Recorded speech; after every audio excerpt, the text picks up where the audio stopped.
नमस्कार, आप देख रहे हैं टाइम इंडिया टीवी नेटवर्क और मैं जुबैर मलिक। हमारे साथ इस समय स्टूडियो में मौजूद है खास मेहमान सीनियर एडवोकेट संतोष कुमार जी। आइए सीधा उन्हीं की ओर रुख कर लेते हैं। सर, आपका हमारे स्टूडियो में स्वागत है। धन्यवाद, आपने सर, अपने स्टूडियो में बुलाया। सर, आपसे हम आज सीधा सवाल करेंगे हाथरस गैंगरेप पर, जो एक जघन्य अपराध हुआ जिसकी बेटी के साथ 4 दरिंदों ने एक बुरी तरह से, जिसको हम कहेंगे, रेप किया और गैंगरेप, एक मिलकर समूह में गैंगरेप किया और फिर उसकी 14 से 15 दिन तक इलाज के दौरान मृत्यु हो गई सफदरजंग अस्पताल में। तो सर, उसके ऊपर आप क्या कहेंगे थोड़ा? देखो, ये घटना सुनते ही सबसे पहले तो शर्मिंदगी होती है जो इस तरह की घटना हमारे समाज में हो रही है। यह घटना ना घटे, इसके लिए सरकार को उचित कदम उठाना चाहिए। बहुत सारे कानून बने हुए हैं, लेकिन उसकी सख्ती से पालन होनी चाहिए। सर, जब तक सख्ती से पालन नहीं होगा तब तक ये घटना समाप्त नहीं होगा। कई सारे घटना घटे हैं, उदाहरण के लिए तो आपको पता है जी, दिल्ली में भी हुई थी, तो 8 साल लग गए उसे न्याय मिलने में, निर्भया कांड को। निर्भया कांड में। जी जी तो न्याय व्यवस्था त्वरित होनी चाहिए। जी लोग कहते हैं फास्ट ट्रैक कोर्ट की व्यवस्था होगी। फास्ट ट्रैक कोर्ट की व्यवस्था हो, विदिन 3 मंथ इस पे जस्टिस आना चाहिए। जी क्योंकि देर से आया न्याय नहीं होने के बराबर होता है। इसलिए न्याय मिलना चाहिए और त्वरित न्याय मिलना चाहिए। जी। सर, कल एक बहुत बड़ी दुखद घटना थी। मीडिया को भी वहां पर जाने से प्रशासन ने रोक दिया है। उनको किसका आदेश था, क्या हो सकता है वो तो हम नहीं कह सकते, लेकिन मीडिया को अंदर नहीं जाने दिया। एक तरफ स्वतंत्रता का चौथा पिलर कहा जाता है इसको, लोकतंत्र का, मीडिया को, तो फिर मीडिया को रोकना क्या न्याय उचित है? देखो, मीडिया को रोकना तो बहुत गलत है, क्योंकि मीडिया निष्पक्ष जी वहाँ की खबर करता, जिससे कि लोगों को पता चलता जो है क्या घटना। जी जी जी इस मीडिया को रोकने का मतलब है वहाँ का प्रशासन हो या कोई भी जी निश्चित रूप से किसी न किसी सूचना को हाइड करना चाह रहा है जी और जनमानस तक पहुँचने नहीं देना चाह रहा है, इसीलिए रोका होगा निश्चित रूप से। सर, एक सवाल और हमारा होगा। सुनने में आया है कि लड़की को रात को जलाया जाता है बिना घर वालों को सूचना दिए और 12 बजे के बाद। हालांकि हिंदू रीति रिवाज के अनुसार क्या ऐसा है, जला सकते हैं, कि सेंसेस है ऐसा? नहीं, हिंदू रीति रिवाज में 12 बजे रात के बाद जलाना निषेध है जी। अगर 12 बजे रात के बाद जलाया गया है तो रीति रिवाज के विरुद्ध हुआ है। सर, लड़की के जो मरी है उसके घर वालों का, मृतका के परिवार वालों का आरोप है कि हमारी बेटी को बिना हमारी मौजूदगी में और बिना हमारे बताए जला दिया गया है। ये अगर ऐसा हुआ है तो गलत हुआ है, ऐसा नहीं होना चाहिए। सर, एक सवाल और हमारा रहेगा आपसे कि आज वहाँ पर मीडिया गया है अंदर, अब उनके घर वालों से बात करी जा रही है और वहाँ पर डीएम पर भी सीधे आरोप उठ रहे हैं। और कल ही मैं आपको बता दूं सर, वहाँ पर जो कुछ अच्छे लेवल के अधिकारी है वो सस्पेंड कर दिए गए हैं, हटा दिया गया है उनको उनके पद से। तो आनन फानन में उनको हटाना, क्या ये जल्दबाजी है या ऐसा क्यों किया गया होगा?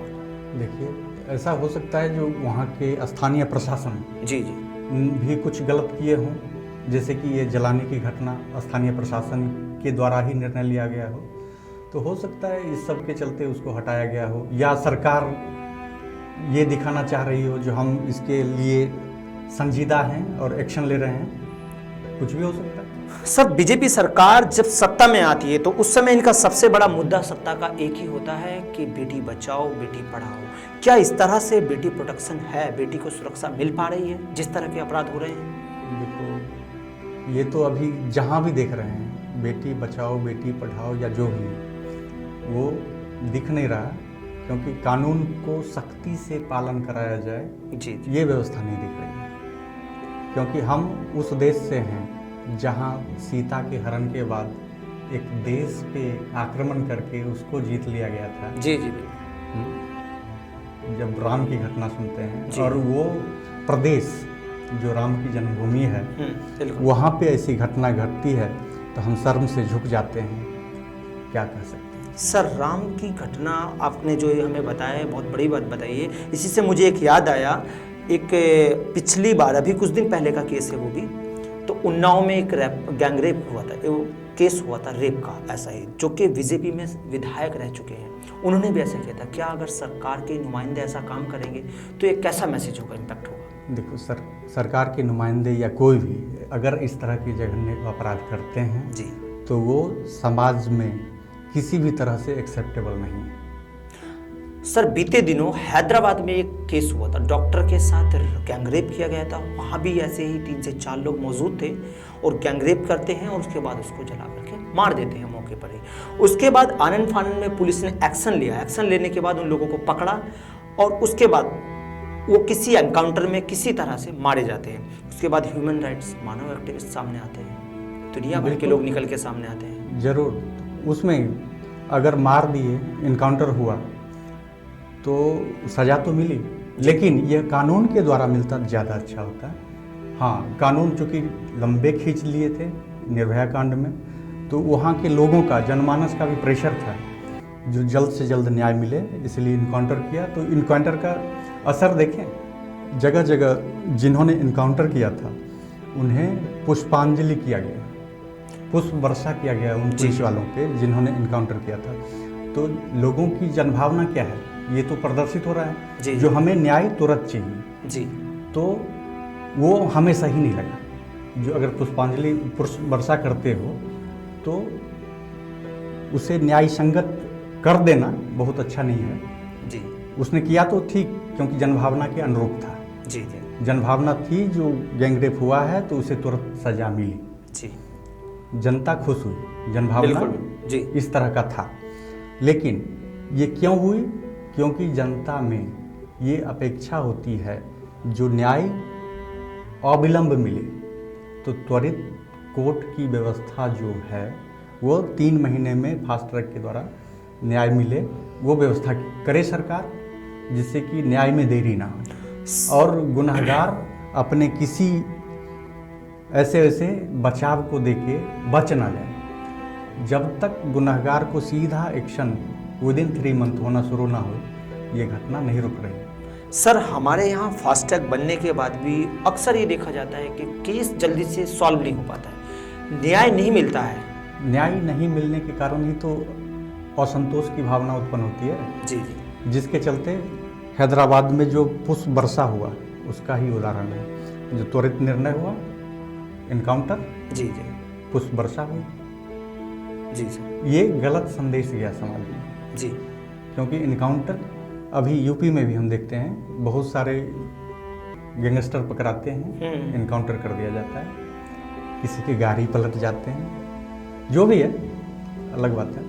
लेकिन न्याय व्यवस्था लचर है, पारदर्शिता होनी चाहिए और मजबूत होनी चाहिए। हाँ, लचर है, इसी के चलते ये सब हो रहा है। जी, न्याय व्यवस्था अविलंब निर्णय दे बिना लेट लतीफ के, तब जाके इस तरह का व्यवस्था बने जो जिससे कि लोग किसी भी असंवैधानिक काम को करने से डरे, कानून का राज हो। क्योंकि ये सब जो स्थिति उत्पन्न हो रही है वो कानून का राज नहीं, जंगल राज दिखा रहा है। जी जी, जैसा कि सर काफ़ी यूपी में लोगों की आवाज़ उठ रही है, वहाँ पर स्थानीय लोग काफ़ी आवाज़ उठा रहे हैं। वहाँ पर ऐसे भी आरोप है उनके घर वालों का, वो ये कह रहे हैं कि हम डरे हुए हैं, प्रशासन हमारी सुन नहीं रहा है और कोई हमारी सुनने को तैयार नहीं है। देखो, डरना तो स्वाभाविक है। जब किसी के घर में ये घटना हो वो ना डरे, ऐसा तो हम नहीं मानेंगे। डर तो स्वाभाविक नहीं सर, है। उन लोगों का आरोप है कि हम एक दलित समाज से हैं और वो जो सामने वाले हैं वो लोग ठाकुर परिवार से हैं, तो इस तरह के लेकर भी वो आरोप लगा रहे हैं। देखो, समाज कोई भी हो, इस पे हम कोई उंगली नहीं उठाएंगे जी, चाहे दलित हो, ठाकुर हो या किसी भी समुदाय से हो, किसी भी जाति से हो। अगर किसी भी बेटी के बहन के साथ ऐसी घटना होती है, जी बिल्कुल, वो बहुत ही ज़्यादा निंदनीय है। ये घटना ना हो, इसकी जिम्मेदारी सरकार की होती है, क्योंकि अपने लोगों की रक्षा करने का दायित्व किसका है? सरकार का है। जी बिल्कुल सर, हम अपने रक्षा के लिए सरकार को चुनते हैं, अपनी व्यवस्था को बनाए रखने के लिए चुनते हैं। तो सरकार की जिम्मेदारी होती है कि समाज में भय का वातावरण समाप्त करे, समाज में सब सुरक्षित रहें, इस तरह की घटना ना घटे, उसकी व्यवस्था करना सरकार का कर्म है। जी थैंक यू सर, आपने हमें अपना कीमती वक्त दिया। आप अभी हमारे साथ सुन रहे थे संतोष कुमार जी को, जो कि एक सीनियर एडवोकेट भी हैं और काफ़ी जीएसटी से लेकर के काफ़ी काम देखते हैं और काफ़ी समय तक इन्होंने अपनी अदालत में रह कर के, काफ़ी कोर्ट में रह कर के काफ़ी समय तक अपनी प्रैक्टिस भी की है और काफ़ी जाने माने हैं। थैंक यू सर, आपने अपना कीमती वक्त दिया। आप देख रहे हैं टाइम इंडिया टीवी नेटवर्क। ज़्यादा खबरों के लिए चैनल को लाइक व सब्सक्राइब करें।